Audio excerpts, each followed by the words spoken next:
来继续来看国民党拍赢到基隆市长谢国良的罢免案，是让国民党真有士气。未来可能有针对到国民党立委的全台湾大罢免，所以国民党打算要修法，上紧后礼拜5的议会就会甲民众党联手来拼选罢法二读冲关。另外，民进党的立委吴思瑶嘛互点名罢免，吴思瑶是反呛讲，我是倒位无责任的。万一部告场无要紧，翕相特别保留中友会。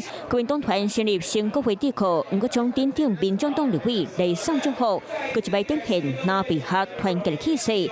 未输嘛是伫咧为后一个战场铺路。输了国会不甘愿，想罢免这些立法委员，我们也不畏战不惧战。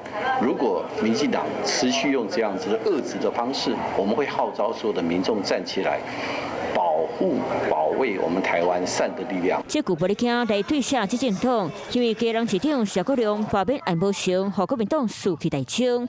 当然嘛评估罢免连署条有机会动起来，毕竟其中关键就是和国会协助维持南北合过半优势。传出党团上紧会伫咧后礼拜议会，并选罢法二读走关。南北嘛当齐要来提出合作的版本，要求罢免第一阶段、第二阶段连署，党员府身份证影本。经济扣锁定可能扣罢免的立委，马上来开始斗小情。当然，我们也不排除说，的确，明年有一些团体正在联署，准备明年要启动所谓大罢免潮。但当然，这也是要等明年成案之后，我们才会想这个相对应的策略。